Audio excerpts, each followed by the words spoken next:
ॐ श्री परमात्मने नमः। अथ चतुर्दशोऽध्यायः गुणत्रय विभाग योगः। श्रीभगवानुवाच परं भूयः प्रवक्ष्यामि ज्ञानानां ज्ञानमुत्तमम् यज्ञात्वा मुनयः सर्वे परां सिद्धिमितो गताः इदं ज्ञानमुपाश्रित्य मम साधर्म्यमागताः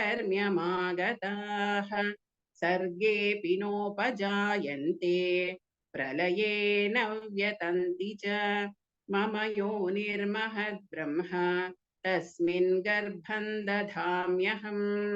सम्भवः सर्वभूतानां ततो भवति भारत सर्वयोनिषु कौन्तेय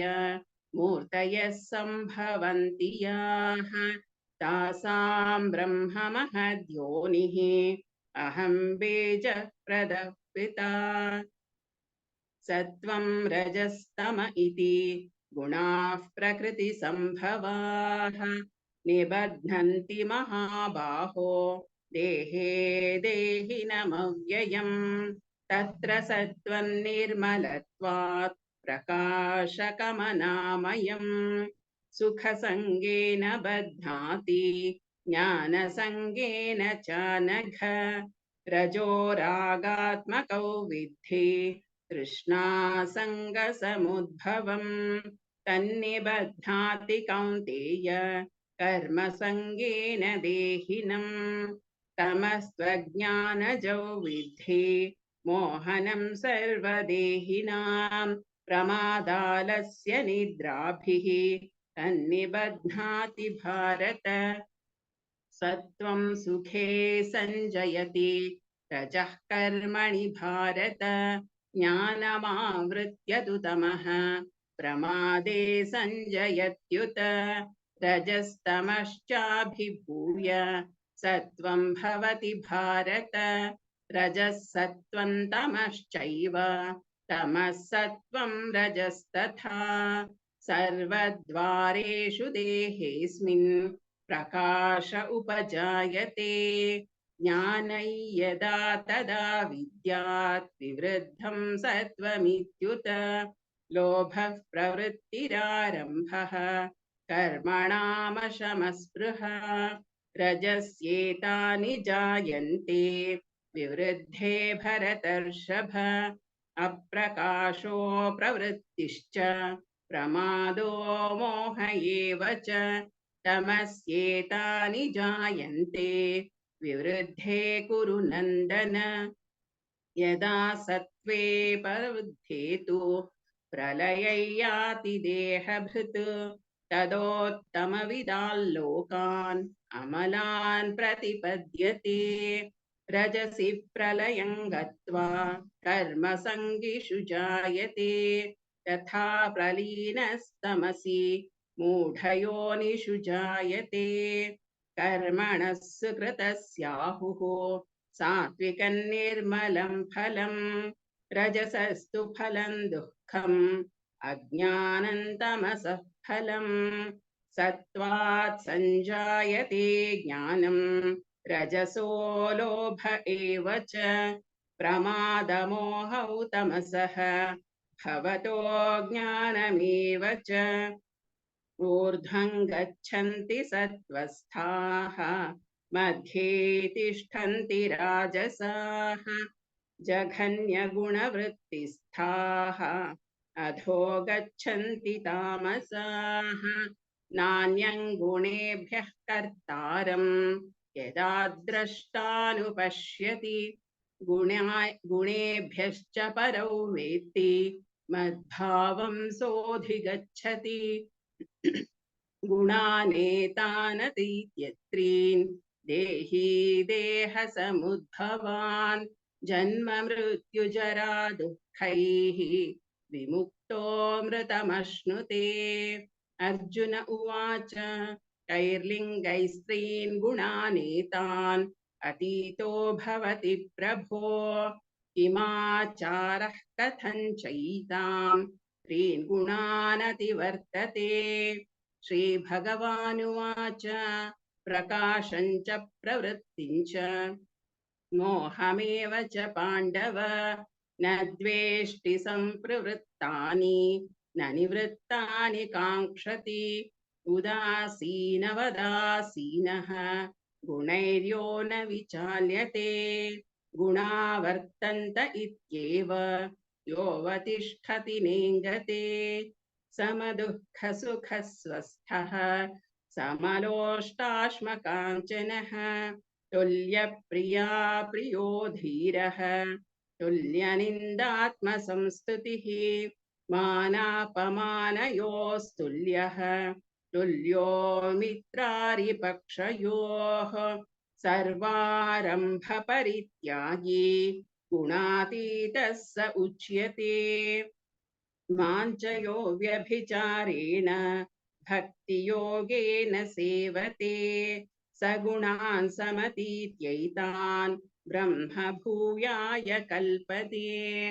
ब्रह्मणो हि प्रतिष्ठाहम् अमृतस्याव्ययस्य च शाश्वतस्य च धर्मस्य सुखस्यैकान्तिकस्य च ॐ तत्सदिति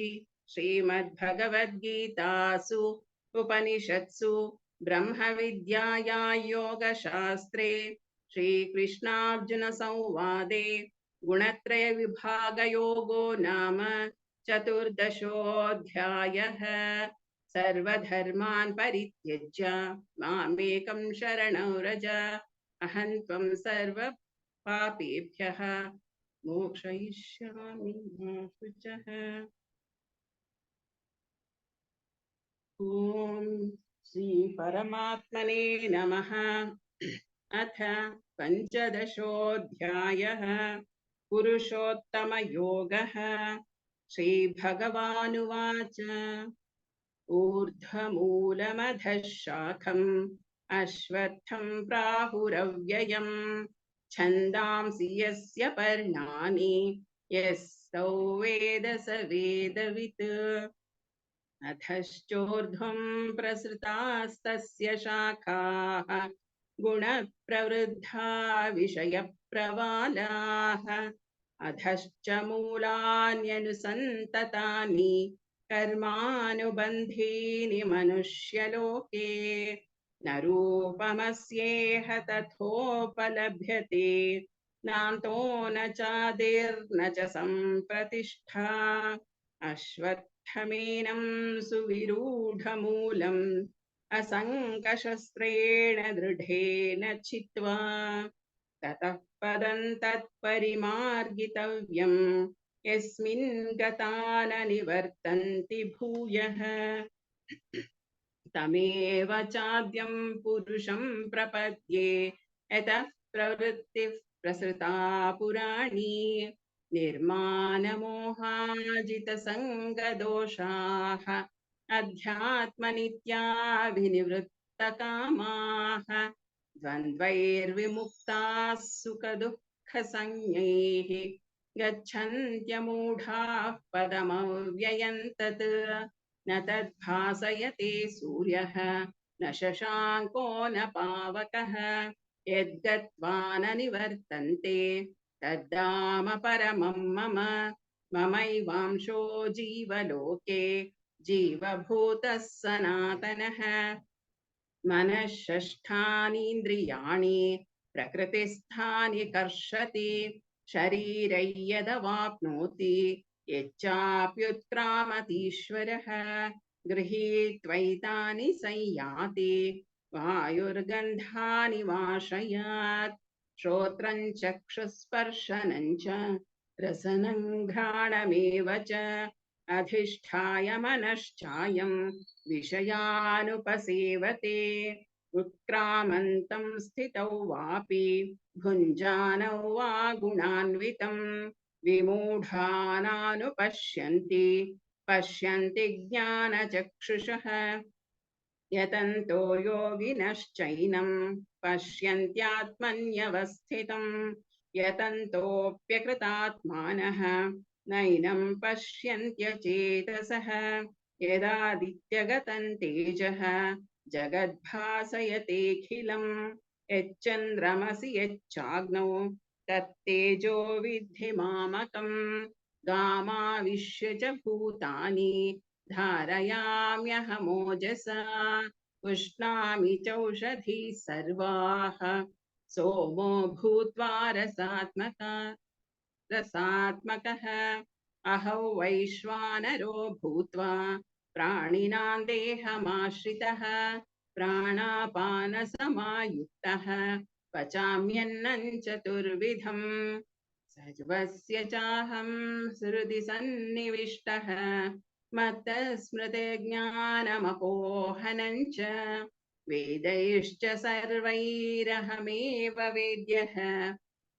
वेदान्तकृद्वेदविदेव चाहम् द्वाविमौ पुरुषौ लोके क्षरश्चाक्षर एव च क्षरः सर्वाणि भूतानि कूटस्थोऽक्षर उच्यते उत्तमः पुरुषस्त्वन्यः परमात्मेत्युदाहृतः यो लोकत्रयमाविश्य बिभर्तव्यय ईश्वरः यस्माक्षरमतीतोऽहम् अक्षरादपि चोत्तम अतोऽस्मि लोके वेदे च प्रथितः पुरुषोत्तमः यो मामेवमसम्मूढः जानाति पुरुषोत्तमम् स सर्वविद्भजति माम् सर्वभावेन भारत इति गुह्यतमं शास्त्रम् इदमुक्तं मया नघ एतद्बुद्ध्वा बुद्धिमान् स्यात् कृतकृत्यश्च भारत ॐ तत्सदिति श्रीमद्भगवद्गीतासु उपनिषत्सु ब्रह्मविद्यायां योगशास्त्रे श्रीकृष्णार्जुनसंवादे पुरुषोत्तमयोगो नाम पञ्चदशोऽध्यायः सर्वधर्मान् परित्यज्य मामेकं शरणं व्रज अहं त्वा सर्वपापेभ्यः मोक्षयिष्यामि मा शुचः।